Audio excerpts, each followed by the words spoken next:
Good evening, everyone. Today is the 9th of June, 2022, and it's going to be the 9th in the morning. I'm preparing this on the 8th. Tomorrow morning will be Thursday morning.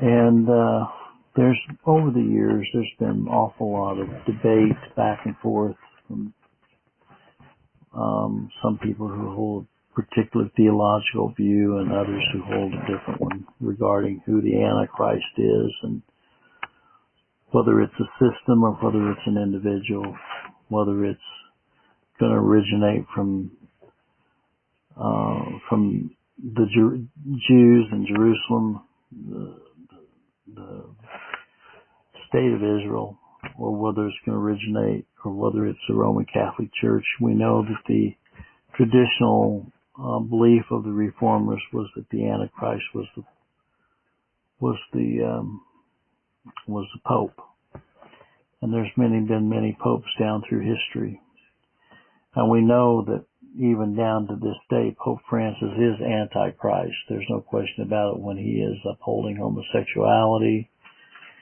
he's upholding all of these things that are totally contrary to the Bible. He's upholding the Mass. The prayer to patron saints, the prayers to Mary, and all the idolatry within that, the largest cult in the world. But at the same time, we know that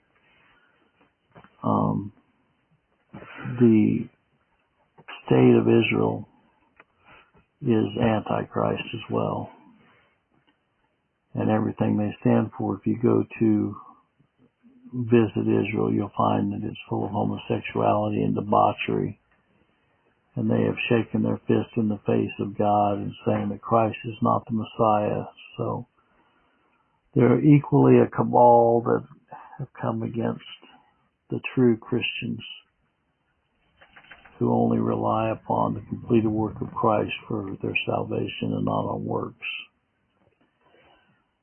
There are two religions basically in the universe, and that is one of grace and one of works. And so I'm glad to be proclaiming tonight that Jesus Christ is the King of Kings and Lord of Lords. He is seated on his throne. He works all things after the counsel of his own will, including those who come in power, including the Jews and the Jesuits, including the Arminians, including the Reformers, including the Anabaptists. God is over it all. And God is over every individual soul. The Bible tells us he's the one who can cast both soul and body into hell. That's who we need to fear. We do not need to fear the Jews, and we do not need to fear the Jesuits. We need to fear God. And we need to give all glory and honor and power to him, because he's the one that has it. We don't have to give it to him. We just affirm that he has it. Is anyone worthy? Is anyone whole? Is anyone able to loosen the scroll? Only Christ is worthy. And he is the one that will come again and will loosen the seal. He's the one who will usher his people into the New Jerusalem, coming down out of God, out of heaven. He's the one who will welcome us to the marriage supper of the Lamb. He's the one who paid the price on the cruel and rugged cross of Calvary. He's the one who said it is finished. Jesus paid it all.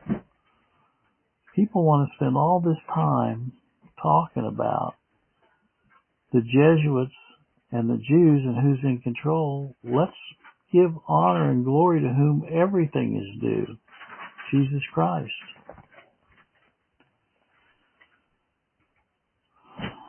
My Father is rich in houses and lands. He holdeth the wealth of the world in his hands. Of rubies and diamonds, of silver and gold, his coffers are full. He has riches untold. I'm a child of the King. a child of the King. With Jesus my Savior, I'm a child of the King. Well, are you a child of the King today?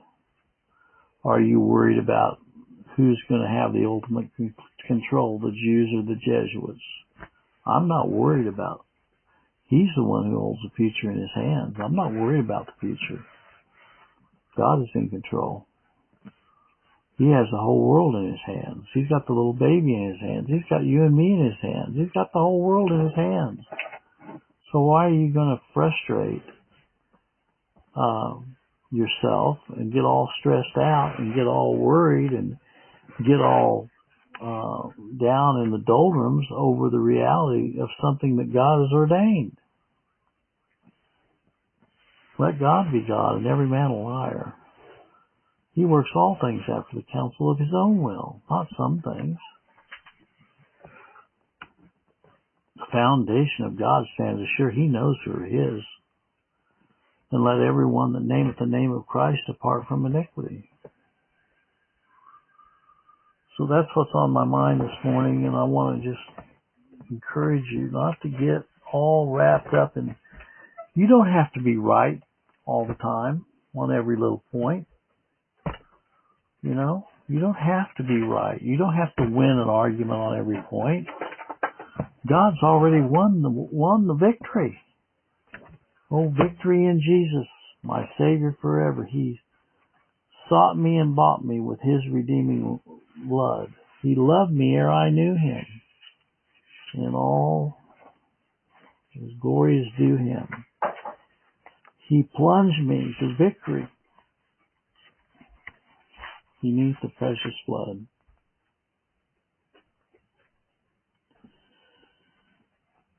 God's works are marvelous and great to think upon. His mercy and his grace, on his mercy and his grace we can rely. Our eternal future is better than any past memory. The contemplation of communing and fellowshipping with him in the great by and by. But our fellowship is sweet now, even though clouded by a world of sin. But just think how much more precious it will be with him then. Not having this battle between the spirit and the flesh and the devil, but in the New Jerusalem, never again having to contend with evil. And this is all made certain by God's mighty work of redemption, granting us forgiveness and giving us admission into the greatest paradise we could ever imagine. He says he's preparing for us a place in heaven. His preparations are perfect and without any taints of sin. Thinking on God's works from beginning to end is a marvelous exercise for those who have been born again. Well, may the good Lord be with you today in a special way is my prayer. God bless.